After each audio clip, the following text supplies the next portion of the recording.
Welcome to the MLMsuccess.com podcast, the show designed to return the network marketing industry to its roots of personal growth, leadership development, and wisdom of the ages success principles. We share with you real success stories from real people that we hope will inspire and encourage you personally and help you progress forward in your business and your life. We believe if you build people, people will build the business.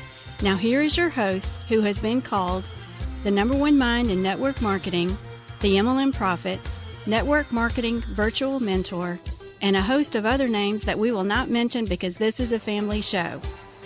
Frankly, he's just a small town guy that figured out that the real product in network marketing is people. Dale Calvert.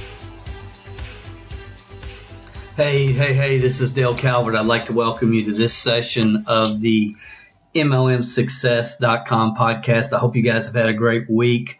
The title of this session is Talking to People. Many of you have heard me talk about the yin and yangs of life, the yin and yangs of this business. There's probably no further yin and yang in this profession than the subject of talking to people. And I just want to kind of get down to where the rubber hits the road. I hope in listening to this, you'll realize where you lie in this situation. Where are you? Which end of the spectrum are you on? And then understanding, and this is the most important thing I'm going to say, and you've heard me say it a million times, and so many people, it's unbelievable to me that the number of people that don't see this clearly in this profession. And that is that it's ultimately not about you. It's not about you. It's about what can be duplicated by people on your team. And as you recruit people on your team, you're going to find two types of people. The first I call bull and China clock distributors. They're bull and China clock distributors. They talk to everybody every day, everywhere they go. And I think their mode of operation is they know that they can get into the market around people every day. They're going to find a few people that simply can't tell them no. They're a vacuum salesperson's dream, a vacuum cleaner salesperson's dream. There's people in the market that just can't tell people no, especially if your product price point is less than $100. It's like some people, I'll give you $97, stick it on this credit card as soon as you can, just leave me alone. And the amount of awareness that these people have, it's just borderlines on insanity. No self-awareness. Their ability to talk, they can talk. Their ability to communicate is on the opposite end of the charts. Talking is not communicating, and communicating doesn't take a lot of talking. So you have bull and China clock distributors in virtually every company. On the other end of the spectrum is you have people that are afraid to say anything to anybody. And it's not even that they're afraid, it's just that they would prefer not to. They would prefer not to. They don't want to get into uncomfortable conversations. They don't want to listen to people share too much information. Life is much easier with a small group of people, and they just don't want to. A lot of times people think, well, they're shy or they're backwards and a lot of times it's not that at all. It's just the fact they just don't want to go through the trouble, and that's not a good place to be in this business either. So you have those that won't talk to people, and you have those that won't shut up, and everybody in between. The number one mistake people make in this profession is they try to talk too much, especially when they first get started. They try to convince people to buy, sell, or join. We've seen that for 50 years in this profession. Are people that won't talk to their mother about their product or service. So what is the fine line as leaders? What do we do? First of all, we have to recognize the tendencies of the people that we have on our team, because, there's been thousands of hours of training on this topic, thousands of hours about the 3-foot rule, how to create conversations, how to initiate conversations. I mean, there's been so much on this. It's unbelievable. And obviously, when we really stop and think about it, we're coming, in my opinion, this type of training, you're kind of coming from a different perspective. It's like, I'm not saying they're not valuable. They surely are, because there are some people that are just in the middle. They're not the bull in China closet, and they don't necessarily avoid conversations with other people for whatever reasons. They're just in the middle. And trainings like that on the 3-foot rule and engaging people and creating conversations are valuable for some people, but duplication is about what can everybody do that can be duplicated by everyone that joins your team. And I hope that makes sense. So, teaching people that every time they're in the grocery line, they need to talk to the person in the front of them or the person in back of or the back of them, or every time they're in the post office line, I like to use a lot, that they talk to somebody in front of them or in back of them, or they look for somebody that they might know. There's value, but I want to try in this podcast to just get people to look at it through just a little bit different colored glasses, because there's real value in looking at someone and you think, oh, those are cool earrings. And you say, oh, those are cool earrings, and you start a conversation. And if you listen to conversation starters, there's a lot of different conversation starters, a lot of people teaching different conversation starters that all work extremely well. But if you really listen to them, then almost inevitably, then they give a scenario of how a conversation works, and it always moves into the ability to bob and weave and work through and around to get your message in the marketplace. Form is a concept that's been taught in this profession and outside of this profession for years. When you first meet someone, family. Oh, is that your little girl? You're at the tire store. Is that your little girl? How old is she? She's adorable. Form, family. Occupation. What do you do? Well, occupation is, what do you do for a living? What do you do? Family, occupation, or you can talk about recreation. I see you had a jet ski on the back of your pickup truck. You guys jet ski a lot around here. Family, occupation, recreation, and then the message. How do you work your business, your product, or your service into the conversation?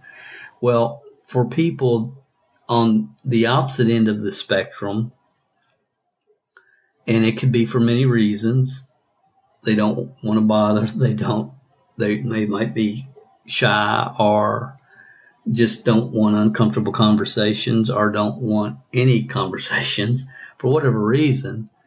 That whole form, or trying to create a connection and then work through a conversation to try to drop in something about their product or service, is daunting for some people. For some people, it's the easiest thing in the world. And for some people, if 100 is bull in China closet, 1 is I would prefer not to talk to anybody. There's a lot of people in this profession. They're in the 40, 50, 60 range. I mean, they're in their sweet spot. Some of you were on a webinar that I held with an old friend of mine, a guy that I worked with many, many years ago, working with now, Gordy Alderson. Some of you were on a recent webinar that we did with Gordy, and he's just in his sweet spot there. He's right in that 50, 55, 60, right in there. He's in a sweet spot. He's in his comfort zone because he has an extremely high amount of emotional intelligence, which he and I have had this conversation, and he doesn't even realize that that's such a strength for him because he does. He's very aware. He's very in tune to what people are saying, and he's conscious of body language and has some training, I'm sure, in neural linguistics programming, and we could go on and on. But my point is he's in the sweet spot, and those that are in the sweet spot, and I'm not talking about Gordy in particular, but anybody that's in a sweet spot, and their sweet spot is going into the marketplace and meeting new people and creating new connections and following up and taking notes, and that's where they are. They're in that BNI world, the Business Network International and meetup groups, and that's just their thing. There's nothing wrong with that. Nothing wrong with that at all. Use your strengths. Absolutely use your strengths. But as leadership, we have to understand it's not about us. It's about what can be duplicated by the masses. What will work for the person who is sincerely shy and doesn't like to talk to people, as well as the bull in the china closet? Is there something that will work for both of them? Because if there is, this is key, this is important, if there is, it can be duplicated. If there is, it can be duplicated. So spending a lot of time trying to teach people the 3-foot rule, the form concept, complement, connect, and your message, and all the other concepts are being taught, that is really easy for people that are in their sweet spot going into the marketplace, and the 3-foot rule, that's in their sweet spot. And it's real easy for them to teach, because what most people do is they teach at the level they first started having success. Most people teach at the level that they first started having success. So people that are in their sweet spot, operating within the 3-foot rule, tend to overteach that concept. And that's with any concept. Somebody that got lucky by putting a billboard in the middle of the desert, a blog, and put a blog out and got a couple people sponsored who randomly found their blog, then they want to teach everybody that you have to have a blog if you want to be considered, and so on and so forth. And you can name any topic in this profession. So here's my point. And it's something I hope you'll really think about, because I'm not just talking about 3-foot rule. I'm really talking about every aspect of this profession. It's never about you. It's about what can be duplicated by the masses. Can you take someone who is antisocial but really has strong reasons for building a business? And see, that's what everything always comes back to, is until people know why, the how doesn't matter. Because if they don't want it bad enough, all the training in the world is not going to get them into action. Napoleon Hill said, what the mind can conceive and believe, it can achieve. What the mind can conceive and believe, it can achieve. So what do they believe is possible for them in their business, and that determines the action that they take. And then what they end up doing is they get on a lot of different webinars and a lot of different trainings. And again, I'm on this talking to people 3-foot rule concept today, but again, it relates to anything in this business. And maybe they're kind of antisocial, but they have strong reasons. And somebody's teaching them how to form someone, and they make it seem so easy because it is easy for them. And they think, I could never do that. I would feel so uncomfortable. I don't have the ability to bob and weave like they do. I don't have the ability to bob and weave like they do, and I think I would get lost in the conversation. And guys, that's not going to go away. Okay, this is the way it was over 35 years when I started. It'll be the same way, 35 years from now. It is what it is. And as leaders, we have to really, we teach systems, but we have to understand, and we have to stop and think, okay, what can be sincerely duplicated by everybody, not just people that have extra skill sets or mindsets or transferable skills in a particular area. So for me, I would never teach somebody ever to form people. I would never teach somebody in business to complement, connect, and deliver a message. And I would just never, personally, I think you've got to go deeper than that. And I know I'm rubbing some feathers the wrong way, and I don't mean to be. I'm not trying to do that. I'm just trying to help people see this bigger, that understand that if any time you're doing anything that cannot be duplicated by the masses, if you're teaching anything that cannot be duplicated by the masses, then duplication stops. Does that make sense? If at any time you're teaching anything that cannot be, well, anybody can do this. This is no big deal. Look, it's no big deal for you. But you do, and I know as well, that it's a big deal for a lot of people. You know that. So again, I'm really trying to communicate at a different level what I've been trying to communicate since the day we started these podcasts. And again, before I go any deeper, just my foundational belief is that if any time that you're teaching anything that cannot be duplicated by the masses, and if you're teaching it to the masses, then you're wasting your time and everybody else's. Now, we have some private groups that we work with and organizations.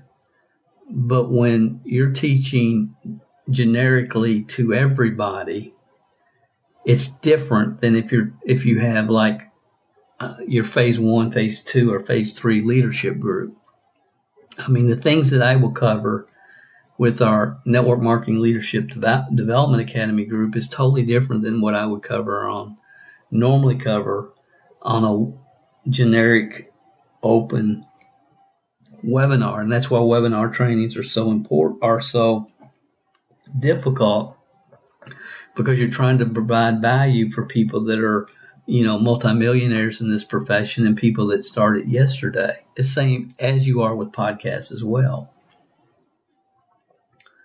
So for me, years ago, when you start hearing all this training about 3-foot rule and forming people and all this, and knowing me and knowing my personality, and then seeing other people that were just phenomenal at this, and that I'm very internal, very internal.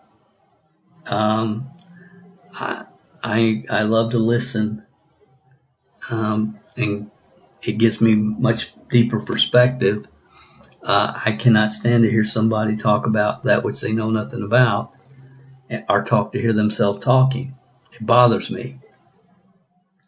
So let's just step back for a second and let's just look at this and see if this makes sense for you. I hope that it will. There's no question that when we're in the marketplace, at the post office, the grocery store, wherever, we're not at a networking event. We're just living life, and we're around people. That meeting people at an airport or wherever can be a very valuable resource for us. Now, I think I've said on one of the podcasts or trainings recently, I was talking about Mark Yarnell, and Mark Yarnell built his business at a time in Dallas. The Dallas airport was booming. It still is. But it was when everybody could go right to the gate. You could go right to the gate as soon as your family got off the plane. You could give your mom a hug. and before all the security and everything that we have now. And he would spend a couple of hours a day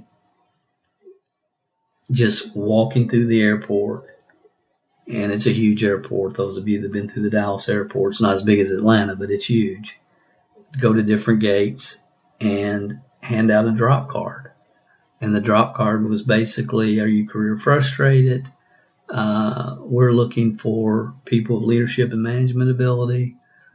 Call, had a number, and then it said 24-hour recorded message, something like that. Because his thought was there's a lot of people that are away from their family, they're away from their friends, they're away from their home, they're traveling in business, they're frustrated, they would like to do something else. That's my niche market. And he would hand out thousands of these every week. And from that, built the largest new skin distributorship, number one new skin distributor in the world. And that's what he did. He was, just a preacher in the Dallas area who was looking for, a way to supplement his underpaid ministry income. So my point being, and this is my point, he wasn't going to the Dallas airport every day trying to find people that he could form, trying to find people he could create conversations with. He was just getting through the numbers as quick as he possibly can, walking down the halls, handing out these cards to frustrated businessmen and businesswomen.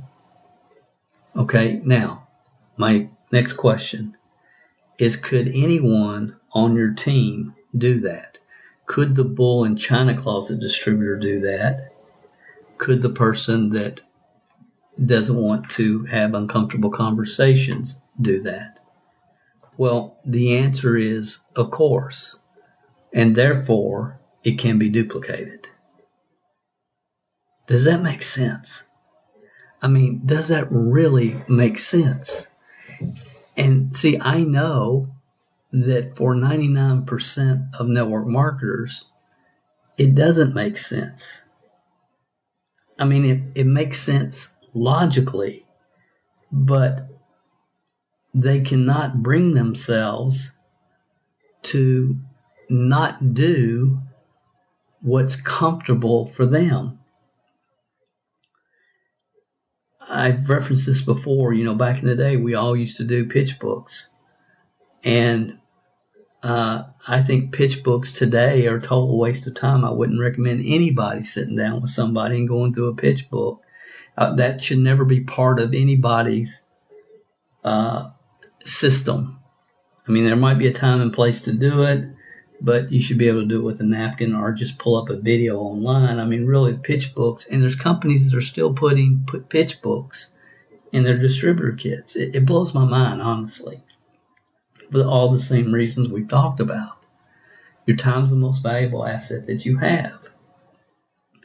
But I can tell you, the day I gave up my pitch book was a hard day for me in this profession, because I had that thing perfected. I knew if I got in front of somebody sitting down at their kitchen table when I was done, they were joining. I mean, I just believed it. And extremely high recruiting ratios towards the end of using the pitch book. In the beginning, mine were horrible, like most people's were. But by the time VHS came into the marketplace, I had to make the change, because I knew that handing somebody a video and say push play would duplicate for the masses, for everybody on my team, much better than trying to learn the communication and skill sets required to go through a pitch book. So I made the decision, not because it was in my best interest. My best interest would have been continuing to use the pitch book, but I made the decision based upon what would duplicate the quickest and the fastest for our team. And, the day that I saw that, I forget what the article said, but it was like 70 or 80% of the people in the United States now own a VCR player, VHS player, then the decision was made. And I've never looked back. In the early, it was like, is Beta going to win? Some of you remember there was, before VHS, there was Beta, and there was 2 different type of videos. So my point being that it's always about what can be duplicated by your team. It's never about what you feel comfortable doing. So as it relates to 3-foot rule, my belief is simply this. For people that don't like uncomfortable conversations, wear a button. Wear a button. Have in your purse, in your back pocket, a half a dozen brochures anytime you go anywhere. And when you see a sharp person, you don't have to attempt to form them. You don't have to come at them like a bull in the closet, tell them all about your product and service and why they would be great and why, you don't have to regurgitate them verbally, regurgitate all over them verbally. All you have to do is say, hey, I noticed you were looking at my button. And as you're doing this, you're handing them the brochure that you pulled from your purse. It's all one fluid motion. I've got a YouTube video on this. We'll try to put the link in the podcast notes. But hey, I noticed you were looking at my button. Here's a brochure that will tell you all about it. My website's on the back if you have any questions. And you just keep on walking. You don't have to engage in uncomfortable. Wait a minute, come here, tell me more about this. What is this? What does this do? I got to go. Sorry. Check out my website. Now they're at their peak of curiosity, and they will go to your website. Most people, once they create curiosity, they ruin it because they can't shut up. They cannot quit talking. It's curiosity, guys, is one of the keys to recruiting. And my main question is, can a bull in China closet distributor tone themselves down enough where they can do this? And can the person that has that has fear, can they take their courage up enough where they can do this? Can the masses do that? Can the masses have a button? Hey, I noticed you were looking at my button. This brochure tells you all about it, and hand it to them and keep on walking. My website's on the back. And the answer is yes. And that means it will duplicate. It will duplicate. It will duplicate. So I hope I've given you something to really, really think about. Again, it's just amazing to me when a business model is based upon duplication, how many ideas and methods are taught by people that cannot and will not be duplicated ever by the masses, and they try to make those part of their system.